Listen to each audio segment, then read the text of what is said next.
आखिर कौन थे भगवान श्री कृष्ण के दो सबसे शक्तिशाली शिष्य? पहले नंबर पर मौजूद शिष्य तो स्वयं देवता के अवतार थे। आप देख रहे हैं मिस्टीरियस हिंदू।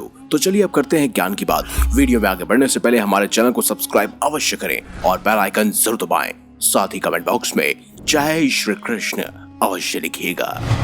महाभारत हमारी धरोहर, हमारी संस्कृति कई सारे वीर योद्धाओं की गाथा को सुनाती है, जहां कई सारे गुरु शिष्यों का वर्णन भी मिलता है, जैसे कि स्वयं परशुराम जी जिन्होंने भीष्म पितामह, वहीं गुरु द्रोणाचार्य और साथ ही कर्ण को बेहद शक्तिशाली बनाया था।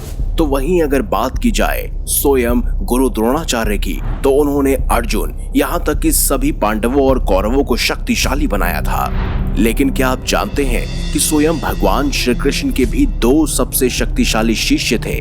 तो आखिर कौन थे वो शक्तिशाली शिष्य जिनसे कौरव तो क्या देवता भी युद्ध करने से कतराते थे? सबसे पहले नंबर पर मौजूद है स्वयं अर्जुन पुत्र अभिमन्यु। अर्जुन पुत्र अभिमन्यु स्वयं सुभद्रा से उन्हें प्राप्त हुआ था और सुभद्रा स्वयं भगवान श्री कृष्ण की बहन थी, इसीलिए श्री कृष्ण के भांजे स्वयं अभिमन्यु कहलाए। लेकिन क्या आप जानते हैं कि भगवान श्री कृष्ण का शिष्य बनने से पहले आखिर किस तरह से अभिमन्यु अवतरित हुए थे? कहते हैं द्वापर युग में दुष्टों का विनाश करने के लिए भगवान विष्णु स्वयं भगवान श्री कृष्ण के रूप में अवतार लेने वाले थे। तब ब्रह्मा जी ने सभी देवताओं को यह आदेश दिया कि भगवान श्री कृष्ण की सहायता के लिए वो सब भी पृथ्वी पर अंशावतार ले और अपने पुत्रों को जन्म लेने दे। वहीं जब चंद्रमा ने सुना कि उनके पुत्र वर्चा को भी पृथ्वी पर जन्म लेने का आदेश मिला है, तो उन्होंने ब्रह्मा के उस आदेश को मानने से इनकार कर दिया। साथ ही ये भी कहा कि उनका पुत्र वर्चा अवतार नहीं लेगा। तब सभी देवताओं ने चंद्रमा पर ये कहकर दबाव डाला कि धर्म की रक्षा करना सभी देवताओं का कर्तव्य है। इस धर्म कार्य के लिए चंद्रमा अपने पुत्र को कैसे विमुख कर सकते हैं? देवताओं के दबाव डालने पर चंद्रमा विवश हो गए, लेकिन उन्होंने देवताओं के सामने एक शर्त रखी कि उनका पुत्र ज्यादा समय तक पृथ्वी पर नहीं रहेगा। साथ ही भगवान श्री कृष्ण के मित्र देवराज इंद्र के पुत्र अर्जुन के पुत्र अभिमन्यु के रूप में ही जन्म लेगा।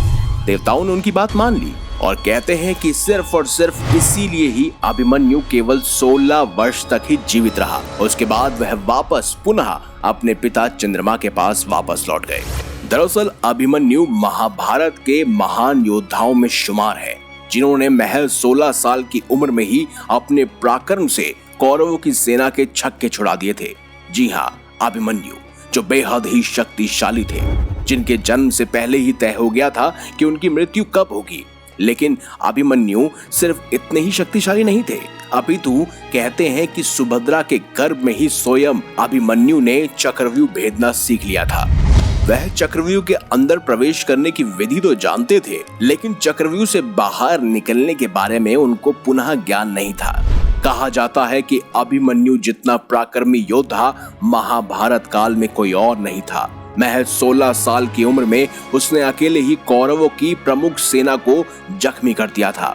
महाभारत के युद्ध में अभिमन्यु ने दुर्योधन के पुत्र लक्ष्मण, वहीं रुकमार्थ, वहीं उसके अलावा शल्य पुत्रों को और साथ ही कई सारे वीर योद्धाओं को मार डाला था। यहाँ तक कि उन्होंने अकेले ही भीष्म पितामह से भी युद्ध किया था।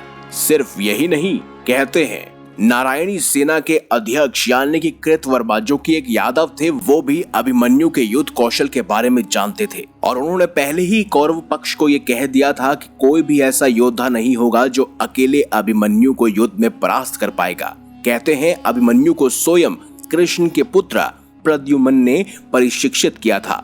यही कहते हैं कि स्वयं भगवान श्री कृष्ण ने भी अभिमन्यु को कई सारी शिक्षाएं प्रदान की थी। वहीं रौद्र नामक धनुष भी स्वयं उन्हें भगवान श्री कृष्ण से प्राप्त हुआ था। इसके अलावा कई सारे दिव्यास्त्रों का ज्ञान भी स्वयं भगवान श्री कृष्ण ने अभिमन्यु को दिया था।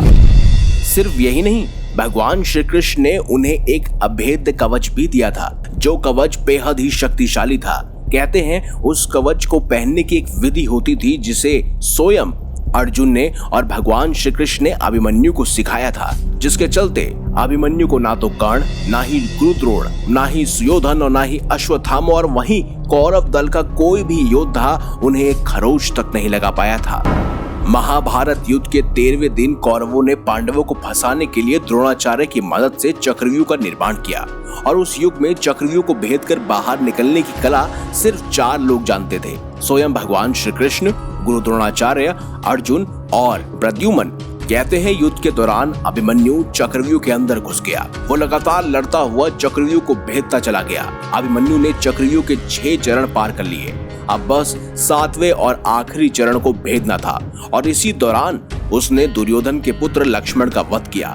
इससे दुर्योधन का गुस्सा 7वें आसमान पर चला गया। उसने युद्ध के सारे नियम ताक पर रखे और 7 योद्धाओं को एक साथ अभिमन्यु से युद्ध करने के लिए भेजा। कौरवों ने अभिमन्यु का रथ तोड़ दिया और ताबड़तोड़ वार किए, एक के बाद एक वार। कोई दाएं ओर से कर रहा था तो कोई आगे से तो कोई पीछे थे। अभिमन्यु ने हार नहीं मानी।